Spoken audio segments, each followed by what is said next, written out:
Yo, what's going on, Scrub fam? It's your boy Frisco Fahs here with another deck profile. Um, I just got done with the Carta Magica tournament for the Dragon Ball Super Regional. Um, Staff was great. Tournament was run super smooth, ended at a reasonable time. I went X1. I got sixth place. Ooh, yeah, buddy. Got sixth place, did pretty well. I went X1. The only loss was the individual that won the event. He was on Blue Yellow Icarus, and go on Icarus with Zamasu counterplay, and you'll see that that will be the bane of this deck's existence, kind of thing. But I only had a really. I only faced two of them. I won the first one, but I lost it the second time playing it. I want to go over this cool deck, and hopefully you guys enjoy. And let us know if you guys have any questions. So first, yeah, I played the Soul Striker Reborn leader. This is the reboot leader. I won't go over too in depth what the leader does. I've explained this leader quite a bit, so I won't rehash it. But Awakening with a 3-cost Unison, untap 2, draw 2, basically on the turn that you play your Unison, is really strong and something to be looked at in the future. I'll put him right there. So first, I want to go over what this deck does and what this deck is different than the previous Soul Striker decks I've played in the past.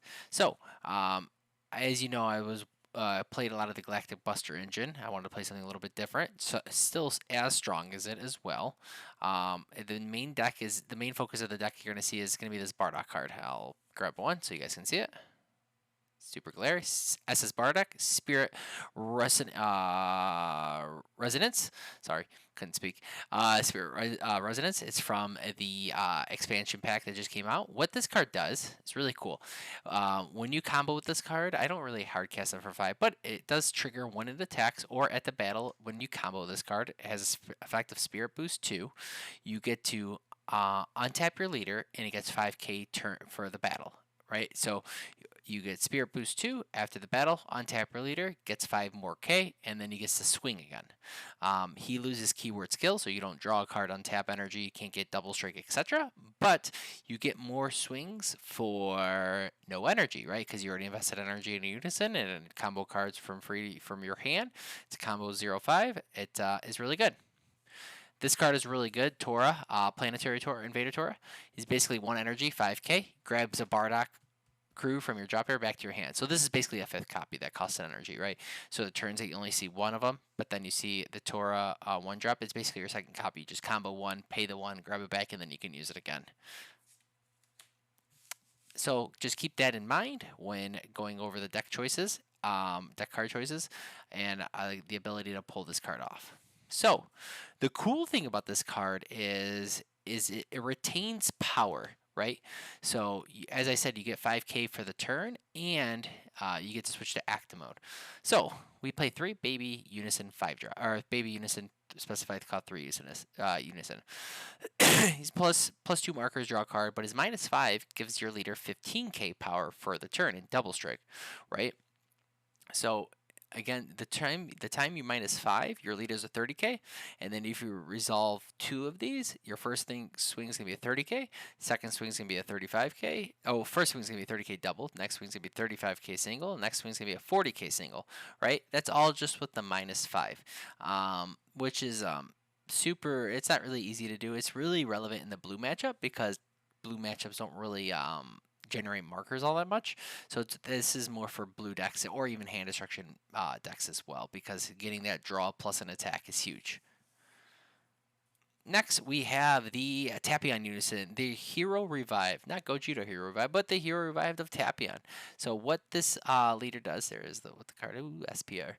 So what this leader does is he has a lot of effects, actually. One, he has a Spirit Boost effect, right? So when you activate Spirit Boost, I'll put it here so you don't see there.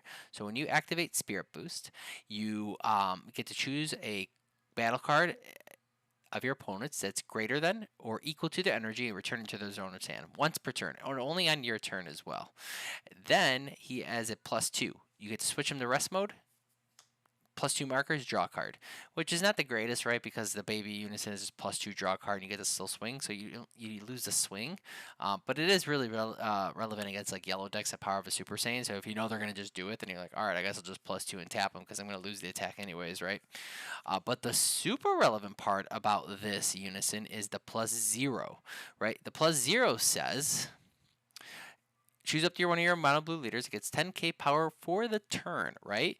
So for the turn, you get 25k. Then you get to chain these off, so you get to retain the power, right? So that's the big thing to key with the Bardock card. You get to retain the power, but you lose the keyword skills. So then if you resolve 2 of these, your first attack's going to be 25, next attack's going to be 30, next attack's going to be 35, right? So that is a super relevant way of getting power onto your leader and generating a lot of attacks. And instead of drawing cards, you're actually drawing more cards, while you're making your opponent use more cards to out combo life and not able to lose the game. Next, I want to go over some Unison cards as well. Sorry for the glare, folks. We have Heroic Prospect, 1 energy negate if you have a Unison in play. If they swing with battle cards that are greater than energy, they'd have to bottom deck 2 cards. I still play this one because you want the body on board. It might not be relevant in every matchup, but the 1 energy 15k is super relevant. Especially, you'll notice in this deck that the energy threats in the deck are going to be very energy efficient, because you really want to spend energy on your Unisons, right? Because the times that the Spirit Boost -2 is kind of costly, right? Getting rid of 2 markers. Any excess energy or whatever, you want to really play another Unison if you need to. So that's why all the battle cards you're going to see in the deck are only 1 cost or 2 cost, nothing more than that. We'll put that there. Next, we got the 3 God Ceilings. I've been still liking 3. I've used to run 4, but 3 makes a lot of sense. Cards just as good offensively. When you have a Unison, 2 more markers on board, you get to bounce anything without deflect back to their hand. I really like it offensively more than defensively, honestly. I play 2 Apes. Golden Avengers, this goes with the -5. You can just hardcast it for 5, like against green decks if like they dormant or something like that. But it's really for blue decks in the -5, because you prefer to play this Unison and you want to resolve at least 2 of these to beat other blue decks in an appropriate amount of time.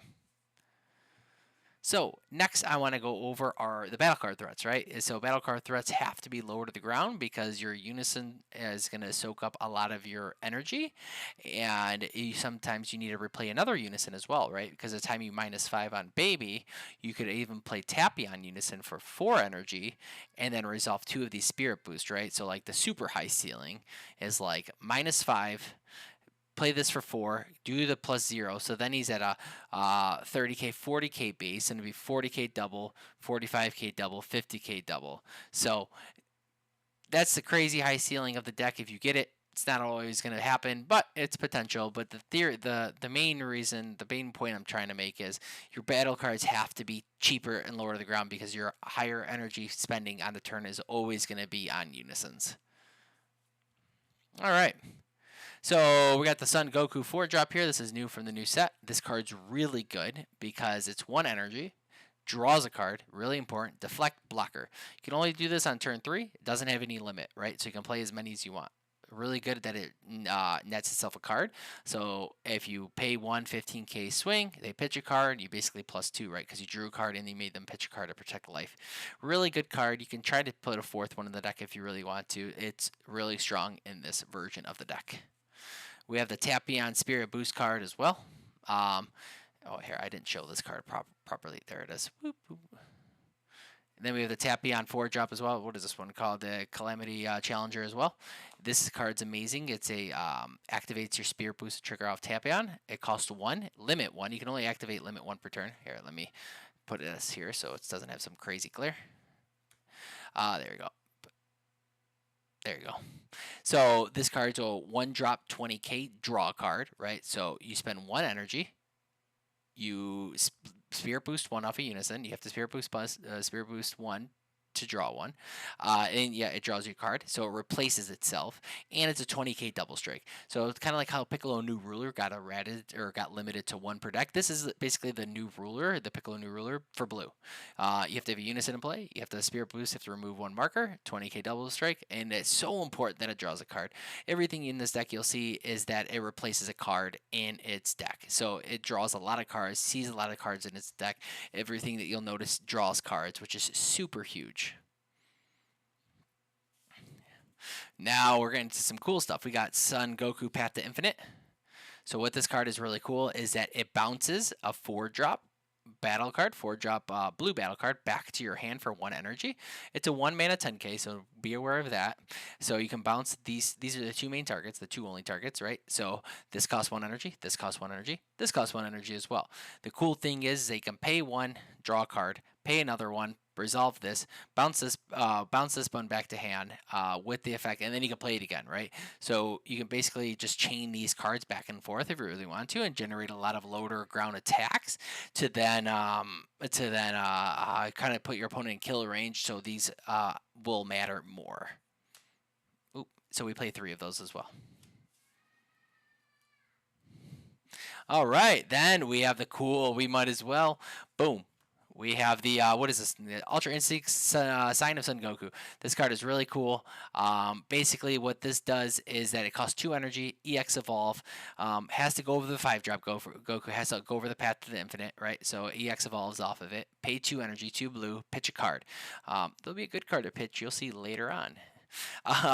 So it's triple strike, 35k triple strike. Your opponent can't combo during this card's battle, right? So when you swing with it, they 35k. If they don't negate, they can't combo, right?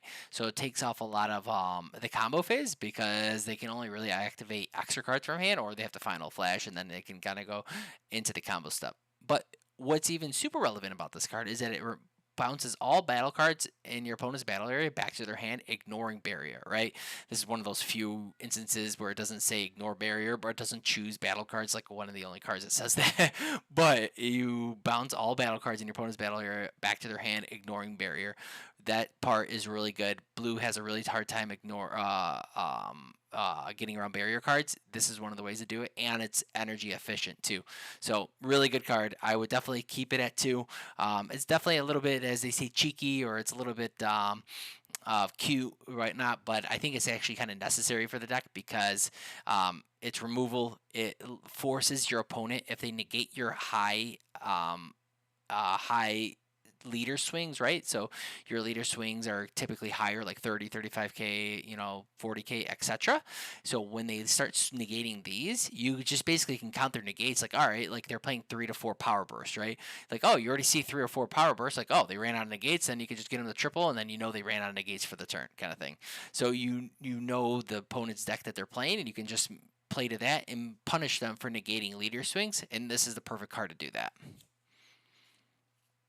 Also, you do have Magical Christmas Land of -5ing and the baby Golden Vedra to counter to win the game with this. It happened one time against blue decks. It can happen. It's not the game plan, but if you have it, you have it. Go for it. But it's not like the #1 game plan by any stretch of the means. I wouldn't play for it, but if you have it, it's cool. You basically just drew the nuts. All right, so we got 4 draw super combos. So super important to do 4 draw super combos, the Vegeta Discipline Warrior. The main reason why is that this is a tempo, mid-range tempo aggression deck, right? The Galactic Buster, the blue-yellow versions are more mid-rangey and play this back and forth game. This deck is actually trying to win the game, like offensively, rather than putting your position of your opponent that can't win the game, right? So this deck is uses the combo phase a lot, which you don't really see with blue decks. At least generic blue decks, not like Bojack and things like that.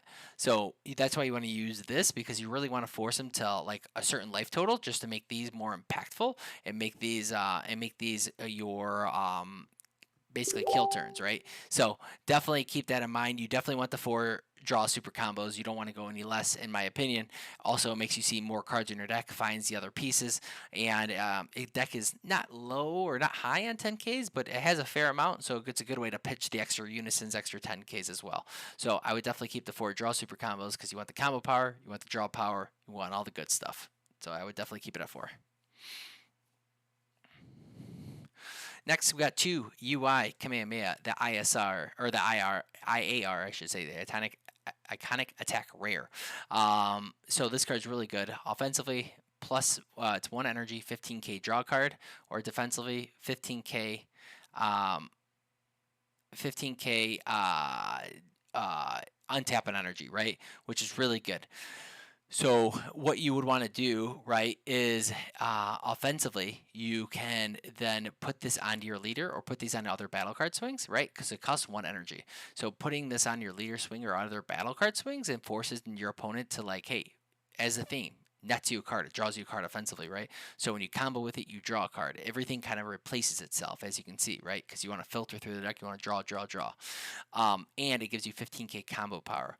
Once you start swinging with other battle cards, right? And then you start getting to like 30, 35k, and you start, and they're like 4 life or so, that's going to make this even more popular, right? Or make that even more in demand, because you can even do this and then this in the same combo phase. Like, hey, I'm coming at you at like 40k or whatever with these 2, and then it's going to force your opponent to either out combo it, or they're gonna have to take it, and then you can try to go for game. So I definitely like that a lot. I would definitely recommend it, and I would definitely say 2. 2 is a good number. I was gonna say 3, but 2 is good. Also, it's a good.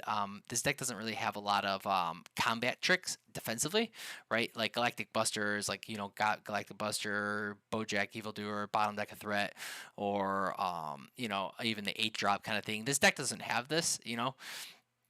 So this is a combo trick in itself where you can basically bait your opponent, like, hey, you know, I have like 2 super combos and 2 of these, and like, oh, hey, like, this is a ton of combo power, and you can get out of attacks very efficiently without using too many cards from your hand. So it's kind of like your combat trick without actually having like a big engine in your deck. 4 sensu beans. Card is snapped. The really good thing about this is another way to pump your leader. I use Sensu Bean a lot offensively, right? Because you could pump your leader and then you pump it with this as well. So the power of this carries over as well, right? So you get to get the, so for you get 5k here, 5k here that it gives to your leader. This also gives 5k per one that you activate. So it carries over for every swing. So if you if you swing 3 times with your leader, this is basically a 15k combo power over 3 attacks and a netted unit energy. It's best to try to use these offensively as much as possible, and it extends your turns as well to make UI even more of a play, or just giving more lower to the ground attacks as well. Definitely keep 4. Wouldn't go any less. Wouldn't go any less. Definitely keep the 4.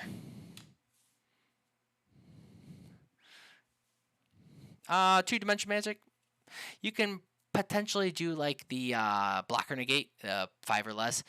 This deck runs a little bit light, or a little bit heavy, I should have, on the 10Ks and Unison. So you want to really, and as you can see, I play Tapion and Instincts as well. So you would really want to do the whole draw to untap energy and leave like the UI Kamehamehas up, or even Bean if absolutely necessary. So 2 is good. You can try the blocker negate, but I think dimension magic is probably needed. But you can kind of test it and see how you like it. I wouldn't go any higher than 2. I think the 5 negates is all you need, but this is going to be your primary negate because it helps protect unisons, and it's just a body on board. It's more, you're just going to get more for your energy. All right, can't have a Soul Striker deck without 4 Saiyan Instincts. I would definitely keep 4 of this in the deck, 100% staple. Your best turn to play. You want to really hard mull for this after your turn, after you mull for your Unison, because you're not really doing much in the first 2 turns of the game, like any Soul Striker build. So doing this to draw more cards is super huge. This is good pitch targets for your UI sign. It's also a good pitch target for your baby hatch that you'll see a little bit later. Also good pitch targets for your baby unison, right? If you have to pitch 2 cards, you might as well pitch this, and then you can resolve it if you have the energy for it. Why not, right? So I would definitely play 4 of these. I wouldn't change it. It's really good when your opponent like floodgates you every turn, especially like green decks that like do multiple dormants, right? At that point, you just need to outlast them, or you have to punish them with UI. If they're going to dormant, you just have to UI into their dormant. You're like, all right, cool. Then you got to take 3 or just win the game kind of thing. So this is really meant for like, hey, you're applying the pressure, the threat is there, they're aware of it, and they out combo it, but then you have this excess energy. You're like, all right, cool, because I'll just draw 2 cards. Because as you can see, you don't really have any combat tricks, as I told you before, right? So you got to use your energy efficiently, and you got to use it effectively, and this is the best way to do it. Majority of the Soul Striker builds run for it. I wouldn't change anything about it. Since we're using the combo stages more appropriately and more aggressively, we have 2 overwhelms. This is honestly player's choice. Honestly, I have 1 secret identity, 1 Bardock fighting against fate. I was like, times I wanted to see one or the other, but I would still keep it at 1 and 1. I don't think I would change it.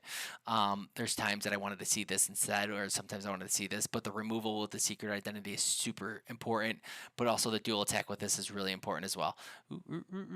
The reverse is getting me. The dual attack is super relevant, but I think the removal is just important as well. I can see keeping 1 and 1 and then doing the whole siding in one or the other as well, because some matches the removal is going to be important, but the other matches you just need to get those swings in as much as possible. It's been like against like blue decks and stuff like that. So I like the 1 and 1. You definitely need to have 2. You can pick your poison, what you not, or what your card availability is. I would just keep it 1 and 1 if you have both. Champa. The blue decks, it's hard for them to run Champa because it doesn't really make sense.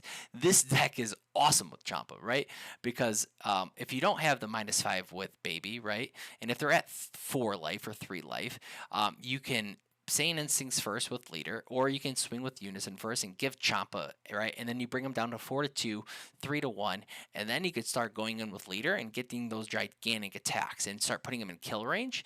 And then once you start getting them in kill range, these are starting to net more value because then your Leader is bigger and they have to out combo it. So I definitely like 1. You could potentially put 2 if you don't want to play like UIs, or if you don't find value in the deck. I could definitely see playing a second one by cutting 1 UI.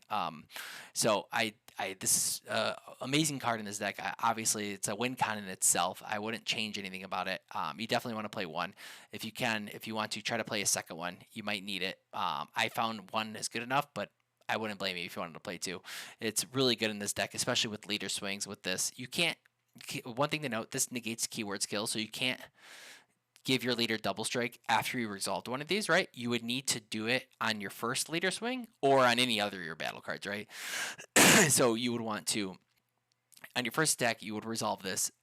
You would put your double strike on the Leader with chaining these, or you want to do 1 at a time, but you kind of know what I'm getting at. Or you can just put this on your Unison or your other battle card swings and then get them at an appropriate life total and then start swinging gigantic with your Leader.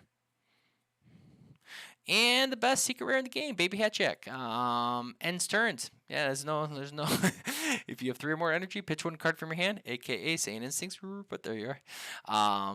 40k single strike. And yeah, it does what it needs to do. Ends turns. Watch out for a Baby 5-drop or cooler, or the Boo SCR. All those counters hurt this card, so make sure they don't have the appropriate energy, or they swing with Leader if like Boo SCR to kind of play around their plays.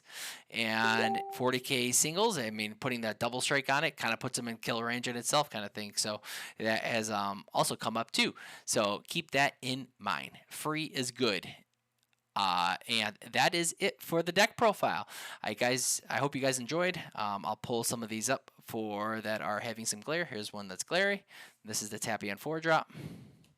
And I think that covers it. The Sensu Bean, that's UI Kamehameha. And that's Baby Unison, as you can see there. Is Tapion and Unison. Cool. Sorry about the glare again. I apologize on that. During the regional, it's much easier because there's sunlight right out my window, so then it doesn't get any glare, and I can actually turn off my light. But if I turn off my light now, it'll be pitch black. So I hope you guys enjoyed, and I'll chat with you guys next time. Shout outs to Team FOE, PPG. Shout out to the 3XG boys. Yo. You guys are my homies. I wouldn't be able to do this without you guys, with all the playtesting and all the knowledge to help me out with helping me fine-tune the builds that I compete with. So I appreciate you guys, and I hope you guys enjoyed the deck profile, and I will talk to you guys next time. Peace.